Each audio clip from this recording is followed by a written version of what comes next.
Good evening and welcome to Separated by Water. Good to be back at our normal time.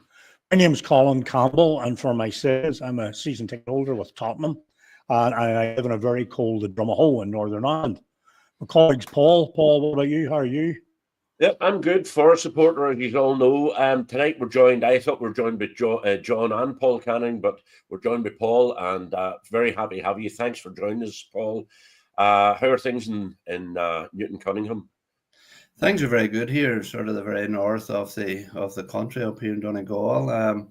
We are expecting snow, but it hasn't arrived as such, and all these yellow weather warnings. But the sun was shining the whole day, so typical weather forecast. Absolutely. You're top of the world at the minute anyway, sitting top of the league. We'll get to that in a minute or two. Okay, glad to have a Liverpool supporter on with us. We've done Chelsea and United. Who else have we had, Colin? Chelsea, United, Man, Newcastle. Yep, and Spurs, of course, with Tim on. Anyway, tell us about the podcast, Colin, and then we'll go into the... Basically, just you may have heard the drill if you've seen this before. This podcast is for everyone. It's all inclusive. It focuses on those of us in Ireland who support teams in England. We try to be intelligent, invigorating, and informative. And it's really that's Irish fans of English teams separated only by water. So good to get on. Maybe to start, Paul, with Paul's Puzzler. Yep. Have you got all things Liverpool tonight? All things Liverpool tonight. Well, very good. Okay. Or not one off. What was Liverpool's name before we changed it to Liverpool FC? Okay. And drop into the comments. Join us in the comments, guys. Don't Google that. Just have a guess, or if you know, drop us in the answer anyway. Yeah, join us in the comments. Review of the weekend, Colin. Emerging issues. Well, we'd looked at those on Sunday and we sort of thought, well, maybe we'll dedicate this to Paul and the whole matters. Liverpool, they are the league leaders. They're doing extremely well. I mean, they are the home of Lawrenson, Whelan, Highway. In fact, I thought you had a Steve Highway thing going on there, Paul, with the moustache and the retro shirt. The reason the Steve Highway, the reason the moustache is on, I'm doing November for a young lad that died in the summer there, and we're doing we're raising funds for cancer research, sort of in aid of him, So it's coming off. Yeah. It's coming off at the end of the month, thank God. Well, I know people probably don't remember Steve Highway, etc., but all great players through the years. More recently, Conor Bradley and Keith Kelleher, who we did feature in Emerald Eye some time ago. So a nice big connection through the years. Well, we're going to go through a few questions. And Paul, you want to kick off? Yeah, just before I do that, I'll just say I'll drop a link. I'll get a link off you, Paul, for the Movember thing. We'll drop it into the bio, and if anybody feels that contributing, cancer affects every family throughout the country. I think it has to have touched everybody at this stage, and it's a good cause, and well done for you for doing it. And I'll drop that in the bio, and anybody wants to donate to it, please do. I'll get that off you afterwards. Right, Paul, two Donegal brothers. Why Liverpool? And what era was it when you started supporting them? Who was the manager? I started supporting Liverpool, I would say, the year Bob Paisley took over as manager. And I'll tell you the reason, like a small village like Newton Cunningham, as the man says, in North Donegal, didn't know where Liverpool was probably, but Santa Claus brought me a Liverpool bag. And that's how I became a Liverpool supporter. No other reason. And then started to take note. Like it probably there was a few Liverpool bags in the markets, and Santa got into the markets in Derry at the time and brought them across the border. And Santa brought Paul a Liverpool bag, and that's how Paul became a Liverpool supporter. And thankfully, it was a great era because Bob Paisley had joined in and around that time, and that was as the man says, that was your Steve Highways and your Terry McDermott's, your Emlyn Hughes, your Phil Thompson, your Ray Clemens. Those guys were there for probably 10 years, you didn't change. The only man that changed was, we thought it was a disaster at the time, Kevin Keegan. Left in 77, but Dalglish, who became a revelation as well, but at that time, as a young fella, I was about 8 or 9 around that. You know, when I started following Liverpool, it was just purely because I got a football bag. Well, you've had certainly much more success than Colin and I have, although I guess we've had slightly more success than Spurs have, and I'm not a dig, Colin, but usually with some mighty years. Geez, Liverpool have been up there and back up again now. Unreal. Yeah, it's unbelievable. Right up to here and now. You must be delighted with Slot's start to the season. You must be. Fantastic. Fantastic. And has it exceeded expectations? Definitely, you know, and like every Liverpool supporter, because they fell in love with Klopp's enthusiasm on the sideline, you know, and they were apprehensive, and the very fact, and I found it strange that Arne Slot actually said that he wasn't here for the fan to satisfy the fans or to make them look happy. He was here to get a winning team on the pitch. And as a team was all he was interested in, and I thought that he showed a fair set when he done that, but he did get the results, and he's getting the results, and he's playing. He's more defensive now. Under Klopp, you know, myself and my two brothers we would go to we have a wee place out the back of one of the houses that appeared during the COVID.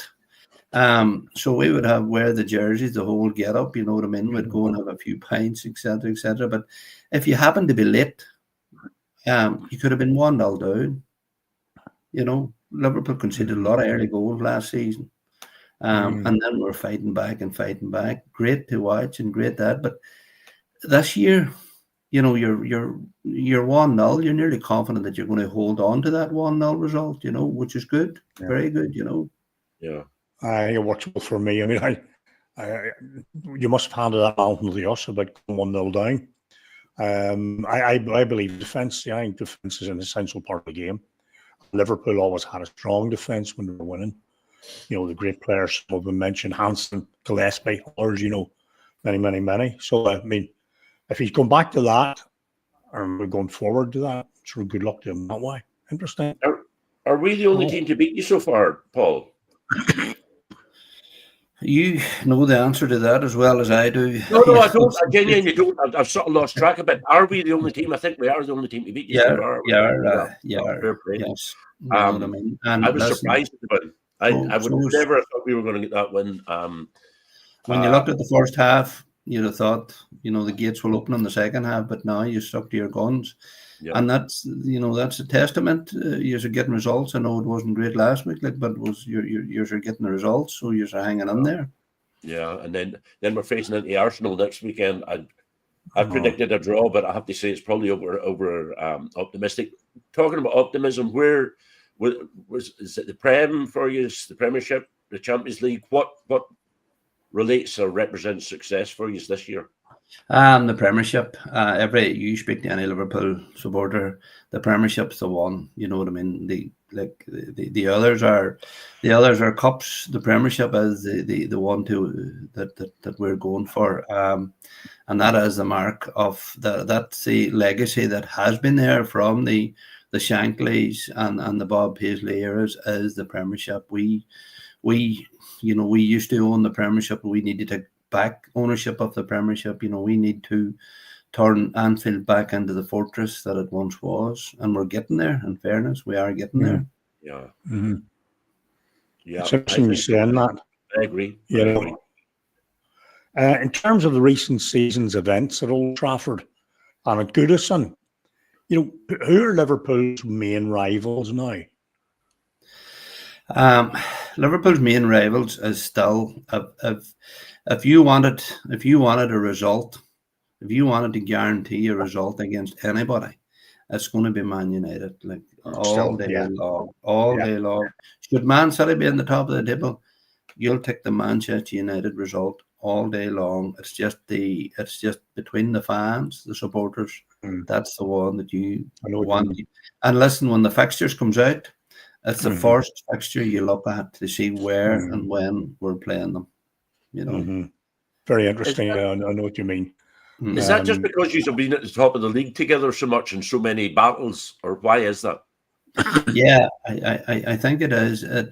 It's for a period of time, man. You know, when we were running away with leagues, for a better word, back in the days, United always beat us in the FA Cup or beat us in a cup for some reason, you know. And you go back to the goals that the likes of Roy Keane and Gannon them scored against us, you know. And they still create a thorn in your side thinking about it, you know what I mean? So now it has sort of reversed a wee bit, you know, and we want to take back, because they won a few titles there, and we want to take back that mantle of being the most successful in the country, you know. Yeah. The way of the mark. To do that, like, is there any areas on the pitch that you feel needs improved? Is there anywhere you're looking at transfers? Like Forest, the minute we need a striker. I would have said at the start of the season we need a new keeper, a better keeper, but Sales is doing very well for us. But is there any area of the pitch you're looking at and you're saying we need to strengthen up there? Yeah. Well, the holding midfielder, you know, I still think we need that holding midfielder in there. You know, that's just a playmaker, but he also knows that it's a number 6. I would have said at the start of after the first 3 or 4 games, I felt that Robinson was, you know, but he is picked up, and he's, because he was away in international duty, he didn't get training at the start of the season, and he has improved now this last few games, simply because he knows his place is under threat, and he has upped his game. So his last couple of games he was all right, but I still think we need a good, strong, you know, would say them, you know, if you remember McMahon and boys like that, we still need that player in that holding midfielder, you know. So I thought Wijnaldum done a great job on there when he was there, you know, quietly got on with the job, you know. Yeah. Is there anyone out there you would fancy for that role? No, it's very difficult, because you compare them with what you have, and you know, and there's a reason why we are sitting top of the Premiership. We have, you know, 2 players in every position that, you know, are the top players in their position in Europe and maybe in the world at the minute. You know, there might be 5, 6 players that would get on that Liverpool team, but they're not getting on in the middle of midfield. You know, you try to swap. You say, well, I know we'll go to Mo Salah. Try who do you replace Mo Salah with? Who do you replace Van Dijk with? Who do you replace, you know, Kelleher at the minute? Is, you know, who do you replace them boys with? They're not out there at the minute, you know. Yeah, I think you know, one player you mentioned there, Van Dijk, again a defender. I think he has been up with the Liverpool elite, you know, all time. I've watched him a few times, and his brain, as well as, you know, his football has been outstanding. I was worried that he had that injury had taken a wee bit off him, but it appears not so this year. You know, when he came back, I thought it did take a bit off him. It took him a wee while, you know, and he still tends to let that person go past him on his left hand side for some reason. He'll allow a man on the left. I don't know why, left to centre, you know. But I think he's a wee bit, you know, Alan Hansen. I honestly, God, think Alan Hansen could have wore a full suit on him, shirt and tie, and could have played a full match. Yeah. Van Dijk is similar in that, you know, is the long stride. He doesn't seem to be breaking sweat at any given time. Yeah. And gets on with it. But as you said, like, he has a brain. And the other thing that he does have that Hansen didn't have, he has the passing ability to keep the opposition deep in their own half, because if they don't, he'll crucify them. He'll throw that ball into our 2 wingers, whoever they are, you know. Yeah, I can remember it was about 5 seasons ago. It was Spurs and Liverpool, some great games, 1 each at Anfield, and Spurs broke away. and two of them were 2 against 1. It was Sissoko with the ball and Son running, to get the pass. And Van Dijk stayed between them. What he does is he stayed closer to Son running all the way back because he knew Sissoko wanted to get the ball to Son. So he said, you shoot all you want. You're not getting the ball to Son. As they got back, just outside the 18-yarder, Sissoko's head went and he hit Rowe's head. And I just thought that was brilliant play by Van Dijk because he read the situation. He didn't panic. He didn't head towards the ball. He knew where the danger was and he blocked it out. The rest is, was down to our player, but we were all panicking for him. We knew he wasn't going to score. And that was down to Van Dijk.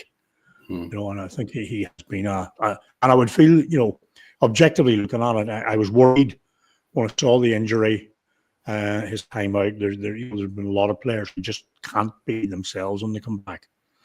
I take your point about Hansen. Hansen never broke sweat.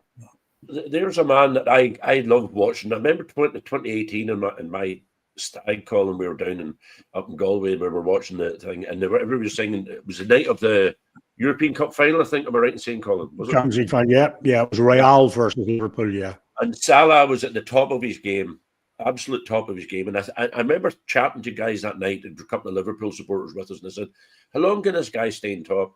2024, he's still there. He's a pleasure to watch. What about Salah? He must be like a dream for you." Oh, dream, but you always find that one. And going back to the Spurs game, he missed the penalty last year. The previous year that cost us probably but hey, listen, it was him put us in that position in the first place. Salah has been, and at times you're sitting and you're saying Salah's doing on, and every defender in the Premiership, every manager, every coach says, listen, Salah is going to take you down. He's going to take you down the right wing, and he's going to cut back inside, and he's going to place that ball in the top corner with his left foot. And they know that, and they watch that for 60, 70, 80 minutes. But time and time again, he does the business, and he does that, and he scores that goal all the time. And to do that and know that coaches are coaching defenders to defend against you, and that is it's different gear stuff. You know what I mean? It has to be and he still has the pace, and he still has that. He still has the want to win. Yeah. I thought that a lot of time when a team wins everything, that the same appetite goes out of their game.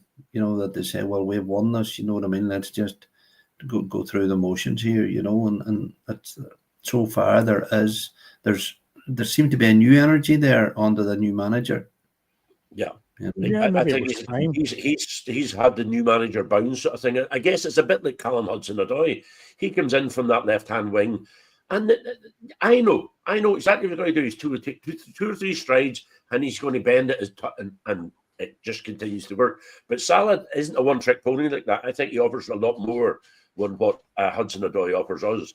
But anyway, sorry, Colin, you were going to ask something. No, okay. I was just thinking about Salah. Is he going to stay? What's going to happen to him? No, he's going to. Salah's going to stay with Liverpool. You know what I mean. He's next year. He has too many records now that he's so close. Yeah. And he's where it's a wee bit a player getting the best player. Where does he go? And he can if he's going out for the out to the Saudis or whatever. Salah will be able to play that in 10 years' time, Yeah, so he's going to stay there because he's also watching other players that have left Liverpool and haven't performed at all, and have went to clubs, and they don't seem to be able to gel with the team, and they're not getting on, or they're not, so he sees that as well. So he wants to, and listen, when you're scoring goals, you're top of the Premiership, and you're in every cup going, why would you want to leave? Yeah. What's not to like? That was Coutinho, wasn't it? Went to Barcelona. Yes. It never really worked out. He made a whole noise. Coutinho done more for Liverpool than anybody, because we were able to buy we're able to start the spine of the team we have today. We're able to get Allison and we're able to get Van Dijk out of the money that we got for Continuum. And that was the start of the rebuild, you know. Yeah. We've mentioned some names here, some big names, I grant you. Who's your favourite player, Liverpool player of all time? My favourite player actually left Liverpool and came back to Liverpool. So you wonder who that is. He went to Juve at the time. Yes. Rush. That's quick, without a doubt. Back when I was going through school, going through college, Ian Rush was scoring like Salah. No, you know what I mean? He's almost 350 goals. Like, that's no mean feat. And also, he wasn't successful. Wasn't that successful out in Juve, but he still managed to score. But listen, he just had, and this was back in the time, you know, where, you know, and that was probably why Liverpool was so successful. Is that was back in the time when defenders could pass the ball back to the keeper, and the keeper could pick it up. A forward that scored in that era had to be on his game, because the defender would have just passed her back, keeper left her, pass her back, keeper left her, and that probably would have made the game so much more difficult for the forward, you know, than it is today. Yeah, you know, the game. I personally think it's a good rule. I really do. I think it's a good rule. It's always ever evolving. I have a 3-part question for you. How do you get over to Anfield much? Have you been at an Everton Liverpool derby, and do you want to see them going down? The first one, I don't get I was over a few times last year, and I was over just before the COVID. The actual the last game before COVID hit, where Milner cleared one off the line for us from overhead kick, basically. And I don't get over to the game. I haven't been at an Everton game. Do I want to see Everton going down? No. And the reason being is the Donegal connection. Coleman, I would know Coleman personally. And Coleman is not a bad fella at all, and he has his own family difficulties within his own family. Is a young fella that he looks after, for a better word, and he treats him well. And I would have a soft spot for Coleman in that line. You know what I mean? So I wouldn't want to see them go down while he's there. Yeah, I think they're too big to go down. If that's even a thing anymore, I just think that there's teams would like to be. I like to see in the Premiership. Leeds is one of them. I'd like to see Leeds back up again, and I just think Everton, they don't deserve to get out. Do you know who's really annoyed me this season? Is West Ham. West Ham supporters for 2 years there. They were Moyes. They were at David Moyes the whole time. They couldn't leave him alone, and he was winning. They were winning stuff with him, and now they had to get rid of him. They cried every week on 5 Live and all the different radio stations. They had to get rid of him. They wanted rid of him. Weren't playing the football. Now where are they? Would they take him back now? And I think that West Ham supporters deserve a good dose of the Championship to give them a bit of reality, you know. But no, I don't particularly want to see Everton go down either. I don't. No, I don't. Well, you said Everton are too big or whatever to go down. There, plenty of big teams have gone down. I had worried about them, as we say, circling the drain year after year and not seeming to learn the lesson. However, we had said, if you want a manager who you would pick to keep you up, it would be someone like Sean Dyche. I think now, I think I've got it together a wee bit and probably will stay up. But maybe Everton think they'll get an influx of money or the new ground, whoever it will be, but they just seem to have been stagnating for so many, many years. Worse than ourselves, you know. They need something to happen. You know, I don't think they've been Liverpool's true rival for many, many years, you know. Liverpool United. No, and listen, you know, Real thing.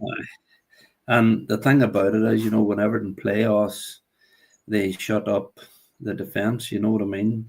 And listen, you know, like, and if they had played football at a time, you know, we wouldn't have got that late one away or Origi, you know, that we shouldn't have got, but they were hell bent and lining the 6-yard box, and it was just, just kept pumping around, and we got more important for them to lose, you know, I understand that phenomenon at times. But interesting. Good We'll answer. move on. We're coming back to you in a couple of minutes. I just one wee point under what we call Emerald Eye. We'll do this every week. But Seamus Coleman was featured at one stage. I just wanted to make a shout out. We've done him. We'll cover him in maybe week 1 or 2. Kieran McKenna, a good Northerner, played with Spurs, bad injury, coached with United, gone to Ipswich, and of course, what is it? Well, you haven't won all season. Where do we go? Tottenham, yeah, that's good. So well done, sir. I take it you had nothing to do with choosing the all pink kit, the away kit, which certainly brightened up their day, not mine. So keep her lit. You just never know. I did predict to go down in Ipswich and to come back up again. I don't think it would be a disaster for Ipswich to go down, but a good win. Keep her lit. Enniskillen and Ballinamallard United. They say the most unpopular supporter at a Ballinamallard United game is a guy who shouts, "Give us a B." Yeah. It's funny. I when I was young, I used to always look at the results, the Coleraine results, and so on and so on. And Ballinamallard and Limavady, Ballinamallard always just to keep on appearing. They always just seem to be taken away in that league. And great. I went up. They were in the Irish Premier League for a while, and they played, I think, Crusaders in the Irish Cup final, or something like that. And maybe just found their level again, as Crusaders are trying to do. Yeah, well, the young fella from our neck of the woods too played with them. I think there were a couple of young fellows played with Ballinamallard. Young Shane McGinty, I think, played there for a time. Right. Yeah. You know, from Kildrum Tigers. Yeah. I think there was a couple of them boys that went with them for a while, you know. Yeah. Oh, very good. See, well, I have a question. Go ahead, sorry, Paul. See, on the bottom of the table, they're talking about Ipswich manager and Southampton. We were talking about Everton a minute ago. And I think a very good reason why I don't think Everton will go down is there's 2 or 3 teams that are much, much worse than them. 3 that are definitely worse than them. But see, Ipswich and Southampton, is this... they're languishing at the bottom of the league. Is that because their managers are too stubborn to change? Or are they just falling short of what they need to have and to be a Premiership team? Paul, what do you think, first of all? Yeah, Leeds United, prime example. The first manager that was there, which was their best manager, I thought there too, when they were up in the Premiership again, the team, your man that brought them up, but he didn't want it. He played the open football, continued to play open football. Ipswich played us in the first game of the season, and they played us off the park in the first 20 minutes. But we got the result, and the manager didn't learn anything from that, and it was the first game, and he was expected to get beat anyway, but they were up for it. But there were signs there that had positivity. But at the end of the day, he was used to playing against teams that didn't have excellent standout players that could do stuff with the ball that he wasn't used to. And he's been caught by so many teams like that, where you have that different class of a player that you need to double up on.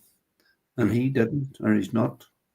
And you need to do that. You see whenever we play Spurs or we play any of them boys, they double up on Salah.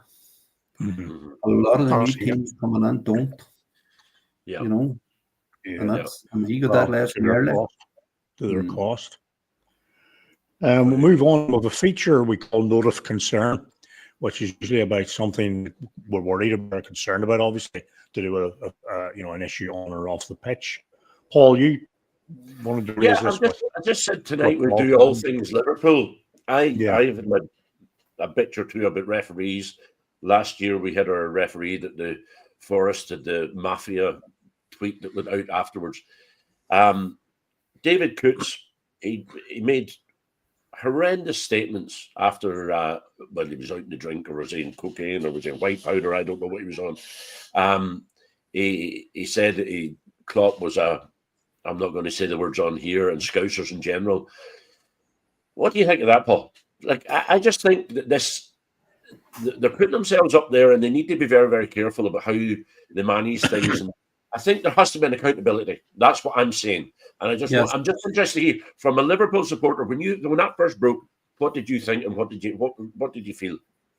Well, the obvious thing is the refereeing, and the first thing was into your head is points lost somewhere along the line. Like that's where you think. But when you dig deep into it, he said similar stuff about Robinson.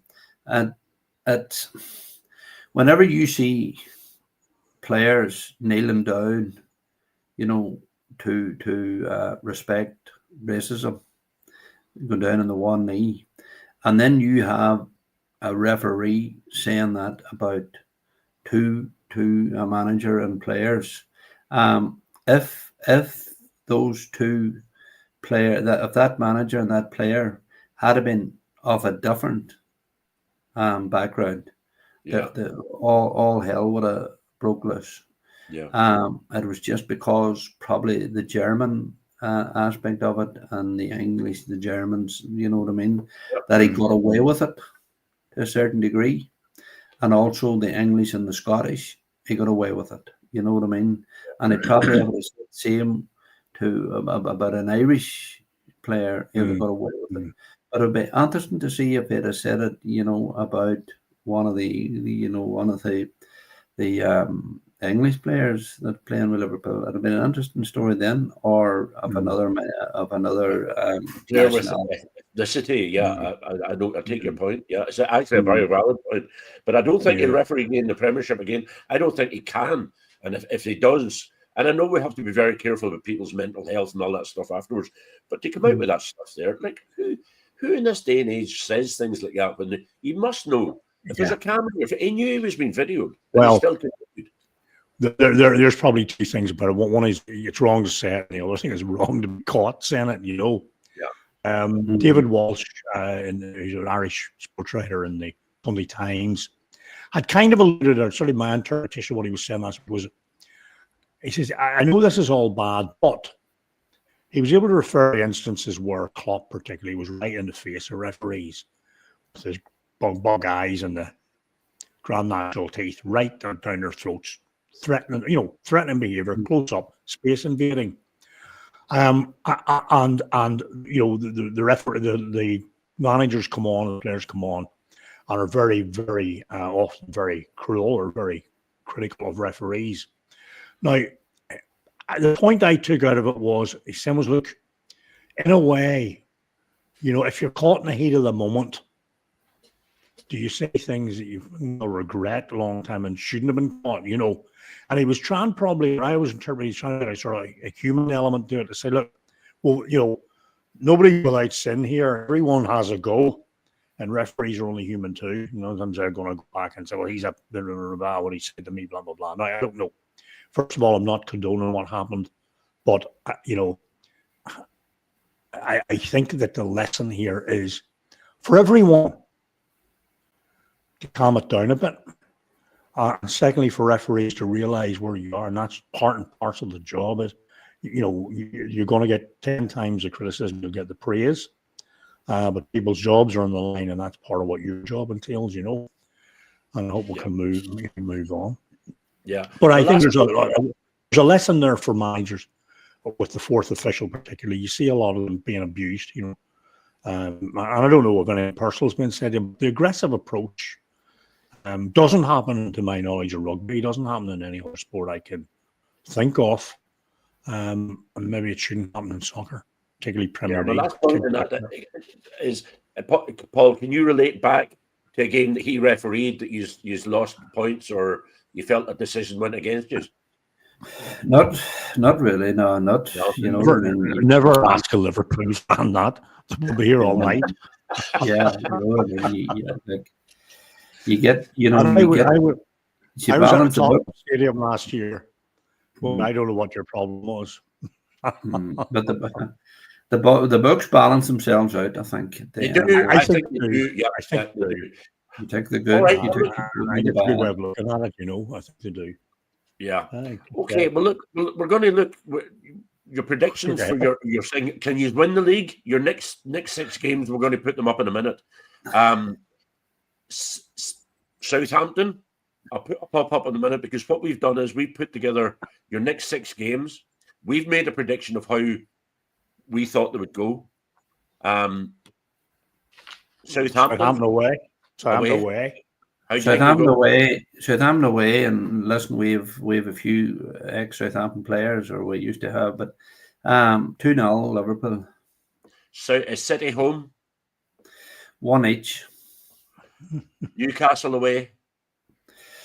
Oh, I would say 1-0 with a serious battle. I would say we'll win it, but we'll have a serious fight in our hands. Everton away. We'll win that as well.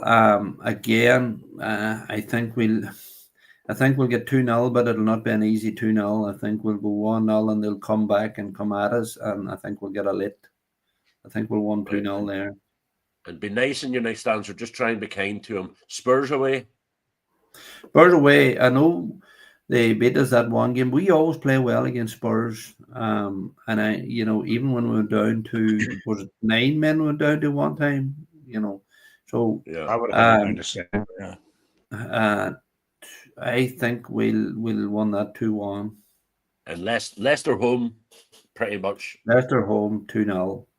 That'll be an easy enough game. Well, there was our predictions. I think I get Colin. Did you did your prediction wrong in the Spurs game? Did I?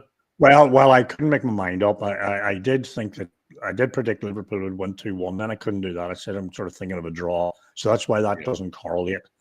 Yeah. But all along there, I think we were going along the same lines.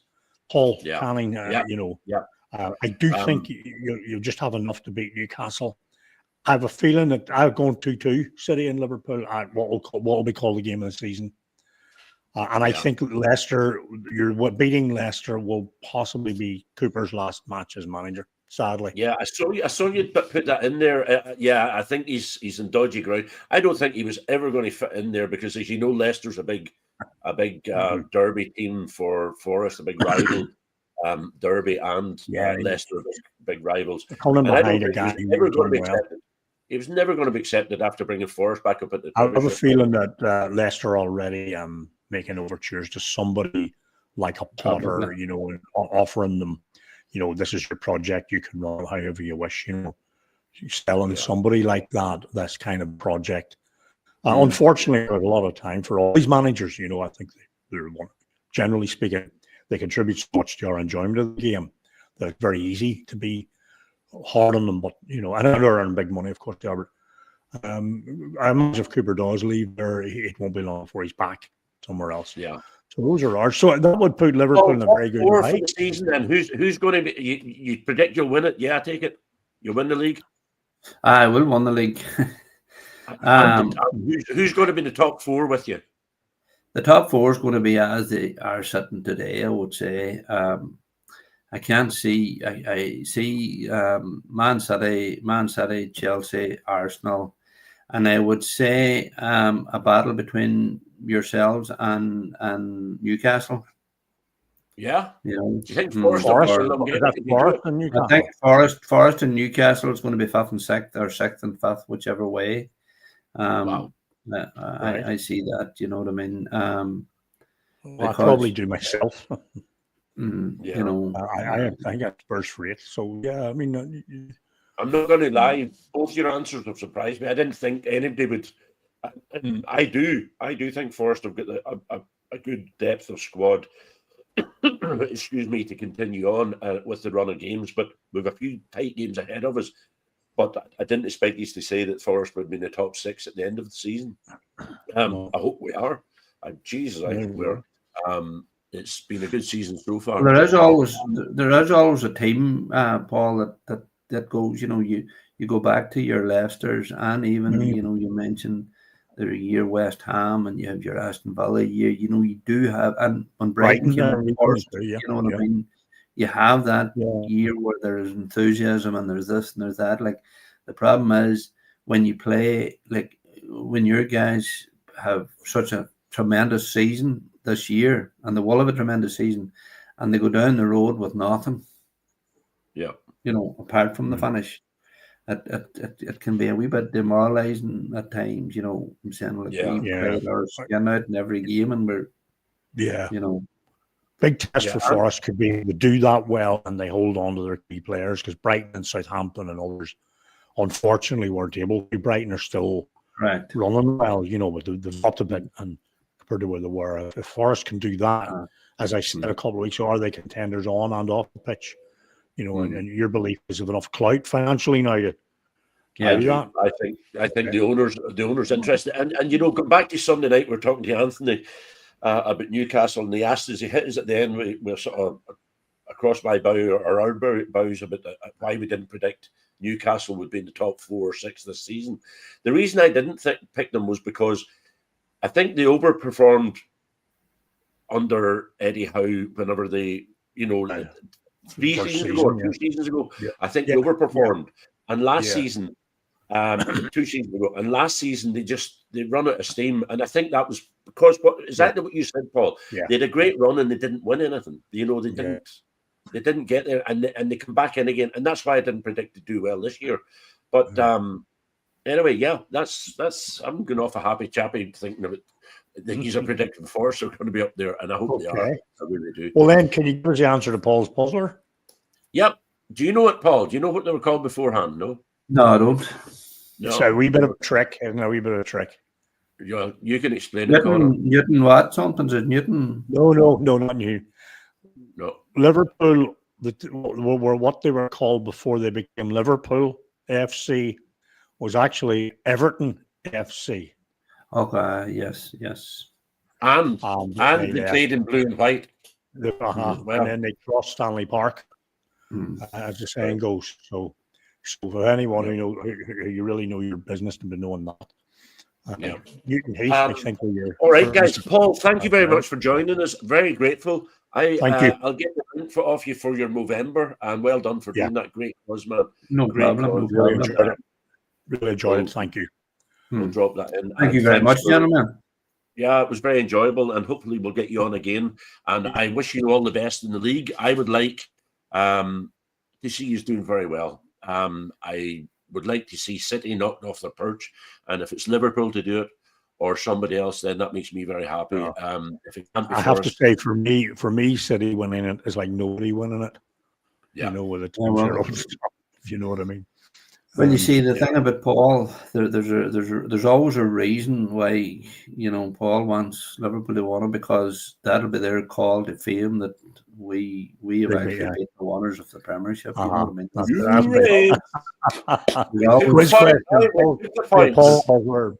there's always a hidden agenda.